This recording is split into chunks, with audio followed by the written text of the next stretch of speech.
Good evening, everyone. This is your neighbor agent, Jess Apoya, at tonight, October 4, 2025, 5:55 p.m. na. At samahan niyo po ako ngayon at pag-usapan ulit natin itong 4PH program. So, bago tayo magsimula, let me introduce myself. Yes, I am your neighbor agent, Jess Apoya. Isang working mom and partner real estate agent ng RRCT Realty. Ang RRCT Realty po ay isa sa mga top realty or broker dito sa Bulacan. Okay. So, 1 month ago ay diniscuss ko na rin itong 4PH program wherein, ayan, kung makikita nyo, ay nag-visit tayo sa Pag-ibig website at chinek natin itong 4PH program. Now, this time, yung mas elaborate or should I say, mas pinadaling explanation, no? Kung paano ba tayo makapag-avail ng house and lot through expanded 4PH program, and we will also discuss what's the difference dun sa regular na developer assisted. So, apparently, the government is very aggressive in promoting this expanded 4PH program. In fact, nagbibigay sila nga ng discount, no? Or yung sinasabi nilang 30,000 first home buyer, no, na maglo-loan, na mag-a-avail nitong housing loan. So, the first 30,000 home buyer will be granted ng 3% per annum rate, per annum interest rate for 10 years. Kung pasok pa po kayo dun sa, kung aabot kayo dun sa 30,000 home buyers. Pag hindi naman, edi dun kayo sa 5-year, no? Sa 5-year 3% subsidy. Anyway, so ayan. So punta ulit tayo sa, so paano ba ang gagawin natin? So pupunta lang tayo.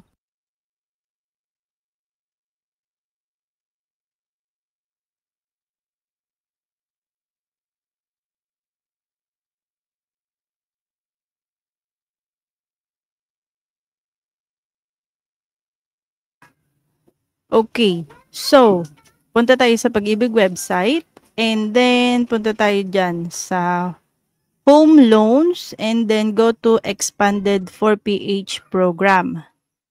So, ayan siya. Ang expanded 4PH ay yung expanded pambansang pabahay para sa Filipino. Ayan. Dahil sa 4PH, ang susunod mong lipat ay sa sarili mo ng bahay. So, last time we discussed, kung kayo po ay individual at sarili po kayo on your own na mag-a-apply nitong 4PH, eto, dito kayo sa magpalista na, no? So, kapag kinlik nyo yan, lalabas yung mga, ayan, kung asan ba yung gusto nyo, NCR po ba, Luzon, Visayas, Mindanao. So, ganun siya. Ayan. So, on the other hand, we would like to let the people know na good news po dahil ang ating developer na si Apex Homes ay kapartner na rin po nitong 4PH program. Oops, gusto ko lang, sorry. Ayan, chine-check ko kung pareha tayo nang nakikita saan eh. StreamYard. Ayan, okay. So, pareha tayo na nakikita. Yes. So, meron po kaming project na qualified para dito sa 4PH program. So, balikan lang muna natin ulit. Paano ba maka-avail? Sino ba ang pwedeng maka-avail? So, tingnan natin yung mga requirements. Ayan. So, ang requirements lang ay eto. So, ang qualifications pala muna. So, kailangan po tayo ay first-time home buyer. Kung mag-a-avail po tayo dito sa expanded 4PH. First-time home buyer. Oops, check ulit kung para tayo na nakikita. Ayan. Ayan. So, first-time home buyer. So, kung may existing na po tayo, hindi na po tayo pwede.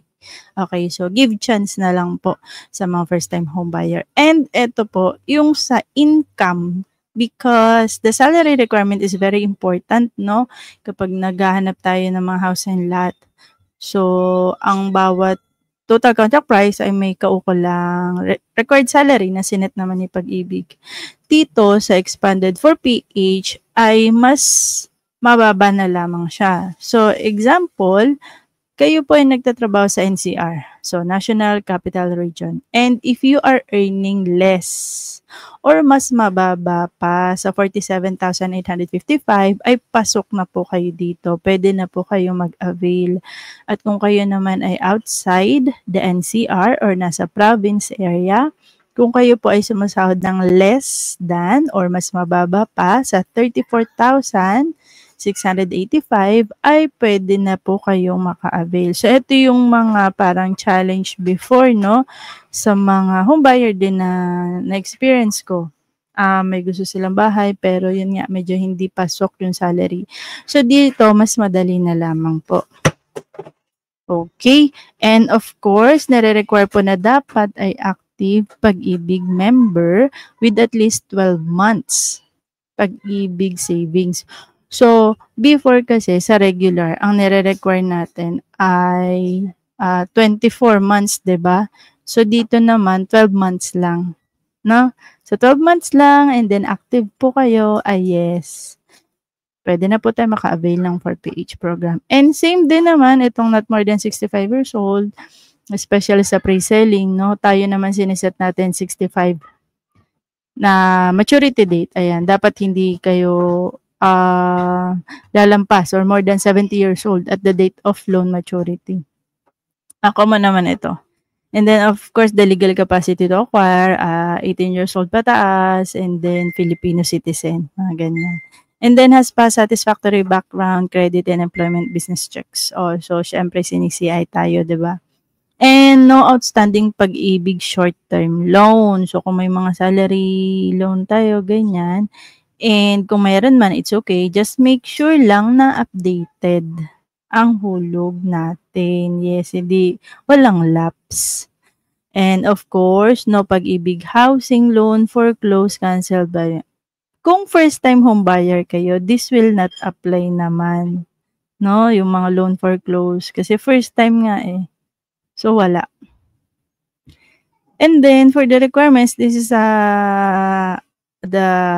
how should I say it? The typical na requirements, kung ano naman yung mga dinidiscuss din, or ako ang dinidiscuss ko before, kung kayo ay locally employed, self-employed, VA, freelancer, or OFW. So, same din naman ang mga requirements. So, punta lang kayo sa Pag-ibig, yung mga COEC, ganyan, mga BIR 2316, payslip, yan, mga PSA, ganyan-ganyan. Pag self-employed naman, of course, the ITR, kailangan yan, bank statement, ayan. For OFW, yung contract, ayan, contract. Then COEC, of course, yan, passport, ganyan-ganyan. Ayan. And then, valid IDs. Ayan. So, Philippine Identification Card. Alam niyo naman na po yan. So, ayan. Okay. So, ayan na. So, lahat naman ng FAQs, na-discuss na rin naman natin to. So, ayan nga. Ang ipapakita natin is, kagaya ng sinabi ko, ay meron kaming accredited na project under APEC Homes na pasok dito sa 4PH na pwede nyo pong pagpilian or i-consider. At yan ay ang aming project sa Bulacan, which is the Arrow Town. Kilala nyo na po ito. Malamang most of you have visited dito sa location namin sa Barangay Calawitan, San Ildefonso, Bulacan. Now, in this part, makikita nyo yung difference ng regular na price, no? Versus yung subsidized na siya ng government, which is the naka 4PH program na siya. So, ma-appreciate natin, makikita nyo yung difference, no? Kapag siya ay in-avail through 4PH program, which is ito yung ini-encourage natin. As long as qualified po tayo dun sa first-time home buyer, no? And then, kung kaya yung NCR, 47K pababa na salary. Check ko lang para tayo na nakikita. Ayan, okay. So, ito, pwede nyo yung i-consider yung Arrow Town na located sa Barangay Calawitan, San Ildefonso, Bulacan. Marami na po yan. Pwede nyo pong i-check sa YouTube, Facebook, yung itsura ng bahay. Socialized townhouse po ito. So, 33.6 yung sukat ng bahay and then 30 yung lot area. So, for now, naka-promo po tayo. ng 1,999 na reservation fee. The original price for the reservation fee is either 4,000 or 6,000. So this October po, for the month of October, ay nakapromo tayo ng 1,999. And also, meron dito sa 4PH na nakalagay na ang amount, no, ng bahay na ma-accredited dito sa 4PH is 850,000. So more than that is hindi na siya pasok sa 4PH or magbabayad po kayo ng equity. Asan yun? Okay, so ayun. Of course, itong 4PH program may mga accredited lang na housing project. At mula doon ay doon kayo mamimili or pwedeng mag-avail ng bahay. Yeah, basta 850,000 siya na bahay. More than that is mag-equity na po kayo. Or halimbawa, lalo pag corner or end unit, so mag-a-additional na po tayo doon ng equity. Kasi nga ang goal ni Pag-ibig is para mas maraming maka-avail ng bahay. Hindi lang minimum wage earner, kundi yung mga less pa nga sa minimum wage earner. Okay, asan ba yun? Anyway, so balik tayo dito. So halimbawa, no, kagaya po nito, eto. So ito yung regular pricing niya. So, of course, yung bahay ay, ito, para sa inner unit, ito. Itong Block 82 Lot 47 inner unit, no, na may 30 square meter or lot area. Ang total contract price niya po ay 879,002.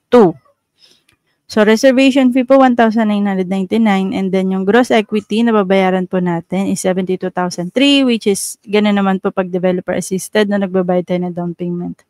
Babayaran nyo po siya in 28 months. So, hindi siya one-time payment. 28 months po. So, i-divide lang natin. Ayan. So, 2,500 na lang po siya per month. So, kapag na fully paid na po ito, is the payment, pre-selling, waiting period, no? From the original na 5,279, pag na-approve na kay Pag-ibig for 30 years, dahil sa 4PH program, ang babayaran nyo na lang po ay 2,828. Or sabihin na lang natin 2,829. Yan, in-estimate ko na wala na centavos. Yes. So, ganun po kalaki yung discount or yung subsidized ng government. From the 5,280 na may required salary na 15,084, 85, magiging 2,829 na lang at ang required salary para maka-avail dito sa Arrow Town ay 8,082.77 or sabihin natin 9,000 monthly. Okay po. So, napakalaking tulong, napakalaki po ng difference kaya i-take advantage na po ito. So, based on the list, yung mga red po, of course, taken na sila. Okay. Ayan. So, kagaya nito, 1.1.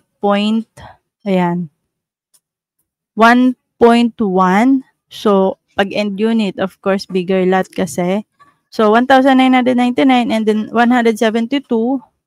So, babayaran nyo po siya. Ito yung required na equity. Bayaran in 28 months. So, 6,161, 1,015. So, pagdating kay Pag-ibig, yung difference niya mula sa 850,000, ay yun po yung additional na equity nyo. Kasi syempre po, again, 850,000 lamang po ang bracket para dito sa 4PH ng government. Yung sobra dyan is equity pong babayaran ni buyer. And then, so ito wala, hindi siya kasama. Kaya hindi siya kasama. So hanggang dito lang tayo. Ayan, itong mga inner lang. Ayan. Ayan, itong mga inner lang. Ito endo. So hindi kasama kasi nga more than 850k siya. So hindi siya pasok. So pwede kayong pumili inner unit. Ayan. Actually, this is just the initial price list na binaba po sa amin from the developer. So magkakaroon pa yan ng revisions, no? Pero small difference lang naman mula dito sa initial estimation. So, wait lang tayo. What I'm trying to say here is, mas affordable na po talaga or mas pinaabot kaya at mas maganda po itong ino-offer ng government natin na expanded for PH program. So, layunin talaga nito na mas marami nang magkaroon ng house and lot ng mga Pilipino. And malay nyo naman ay makaabot pa kayo dun sa pa-discount or yung promo nila na first 30,000 home buyers, no? So, yes, ayan po ang isa sa mga project namin na accredited ng 4PH and that is located sa Bulacan. Meron pang isa which is located sa Barangay Capas, Tarlac. Check ko lang again kung para nakikita para hindi sayang. Ayan. So again is you may consider itong nasa Capas, Tarlac, ang Brentwood Phase 2. Pakita ko yung sheet. Ayan. So, Brentwood Phase 2, located sa Barangay Dolores, Capas, Tarlac. Okay. Ayan. Okay. So, dito tayo sa may 4PH program. Ayan na. Column M and N. Ayan. So, ayan po. So, again, first time home buyer lang ha. Ayan. Ito pala, for corner and unit, the 4PH program may be availed but with maximum of loanable amount only. So, ayun. Kaya dito, yung binabasa namin na price list is for inner unit. Kasi ito yung near, yung pasok dun sa threshold na 850,000. Para nga naman hindi na additional na payment pa sa inyo. 'Di ba? So, hindi na rin nilagay ni developer dito. Okay. Pero kung individual, individual application, so kayo po, hindi po kayo magpapa-developer assisted, pupunta kayo sa Pag-ibig website, magkiklik kayo doon, maglilista, take note nyo to, na 850,000 lang po ang pasok, and then more than that, babayaran nyo po yung equity. Okay? So, dito tayo sa mga inner unit. So, yung red, of course, may nag-avail na po. So, kung isipin nyo ito, so, in-avail niya na yung 4PH program. Ayan na. So, 2,800 na lang yung babayaran niya and ang required salary lang is 8,204. Sobrang laking difference po nito. So, ayan po. May mga available pa naman, no? May available pa na slot. Ayan. Inner unit, 835,000. Ang TCP, so, pasok na pasok siya sa requirement ng expanded 4PH na 850 pababa and then ang reservation fee natin ay naka-discount. So, 1,999 na lang. You pay the equity for 6 months. So, 2,525 na lang once ma-approve kay Pag-ibig. If pasok pa kayo sa 30 years, no? So, the younger, the better. Babayaran nyo na lang ay tag 2,800. And then, ang required basic salary lang sa inyo ni Pag-ibig is 8,200. Okay, so better take advantage of it. So, dalawang project po namin ang accredited ng expanded 4PH program, ang Arrowtown at Brentwood Phase 2. Okay. So, pros and cons. Pros, of course, mas pinababa na lang yung basic salary. So, yung required basic salary, subsidized na po siya. So, mas mababa na lang din yung monthly. So, yes po, totoo naman po siya. And then, ang con lang is limited. Limited lang yung mga houses na accredited ng 4PH program. Ayan. So, paano na ang gagawin? So, kung interested na po kayo at gusto nyo na pong mag-avail dito and i-take advantage at malay nyo ay mapasama kayo doon sa 30,000 promo, no, ng Pag-ibig. So, reach out lang po kayo sa amin at i-assist po namin kayo. Ang maganda kasi dito sa mga developer assisted, all you have to do is just comply with the requirements. And kami po na mga agents, syempre, evaluate po namin kayo. Tatanungin namin kayo kung first time home buyer po ba, ito po ang mga requirements, willing po ba mag-comply. Okay, so yun naman. And hayaan, magpapasa lang kayo ng requirements, si developer na po ang mag-assist sa inyo or magpo-forward yung papers nyo kay Pag-ibig. Okay? And then, same rules applied sa mga project. Kung pre-selling, you have to wait 3 to 4 years ang estimated turnover, kagaya po dito sa Arrowtown. And ano pa ba? Yung sa mga OFW, ang maganda dito, regardless po ng sahod. Regardless po ng sahod nyo, kung magkano yan, pwede na po kayo mag-avail.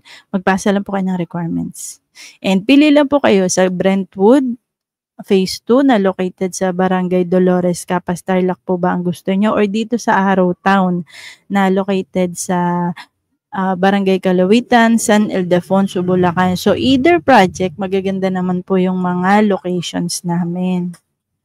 Okay, so ano pa bang i-discuss ko? So yun lang naman. So nakita nyo yung very big difference, no? Mula sa 5,000 naging 2,000 something, or let's say 3K, no? 3K na lang siya. And yes, totoo po na 2025 kaya natin na magkabahay na 3K monthly lang ang binabayaran natin. At ang required basic salary lang ay 8,000 or 9,000. So, lahat po tayo dito ay pwede. Lahat po ay pasok na kung ang titignan lang po natin is yung capacity to pay. Sabihin natin 2,500 per month or 3K per month. And yung salary po, lahat po tayo dito pasok. 47,000 pababa, pasok na po tayong lahat dito. Ang tanong na lang kung kayo po ay first time home buyer. At of course, kung pasok pa sa 30 years. Now, kung medyo may edad na, of course, kagaya ng ginagawa namin dito sa RRCT, we provide an estimation kasi nga po, dito sa RRCT, sineset namin yung expectations. The final computation will be provided by the developer. Okay po, so estimation lang. Pero again, this is new. This is bago pa lamang. This is the first price list na binabasa amin ng ating developer na si Apex Homes. Magkakaroon pa to ng revisions. Kung meron man, very minimal. Okay, so yeah. You just have to be honest. First time home buyer, walang mga foreclose. Kung may mga salary loan man, make sure updated. And ang kagandahan is 12 months lang po ang nire-require sa atin dito sa expanded 4PH program. So, yun lamang. I hope ay mas naliwanagan tayo, no? At mas natuto tayo at mas naunawaan natin kung paano ba to. Paanong mas naging mas convenient sa atin compare sa regular availing ng house, developer assisted, the regular process, yung wala pang expanded 4PH program. So, yun lang naman po. And yes, if you have any questions and gusto nyo na pong mag-avail, gusto nyo pong mag-tripping, ay message nyo lang po kami dito sa RRCT Realty. Makikita nyo po kami sa Facebook, sa YouTube. And as for my end naman, yung aking Facebook page, Your Future Bahay Tips by Jessa and Gilbert, and yung aking personal FB account. Pakita ko na rin. Ayan. Aking personal FB account, ayan, Jessa Apuya, Your Neighbor Agent. So, PM nyo lang ako dyan. Hold on. Para ba tayo na nakikita? Check ko lang, ha. PM nyo lang ako dyan. Ayan. Okay? So, PM nyo lang po ako dyan. And yeah, let's discuss. At tulungan ko po kayo. Magtulungan po tayo na maka-avail dito sa expanded 4PH program ng government. Okay? So, yun lamang po. Comment down below, question, inquiries, or yung mga doubts po natin. Again, this is your neighbor agent. This is your neighbor agent, Jessa Apuya from RRCT Realty. Maraming salamat and good luck po sa inyong future bahay.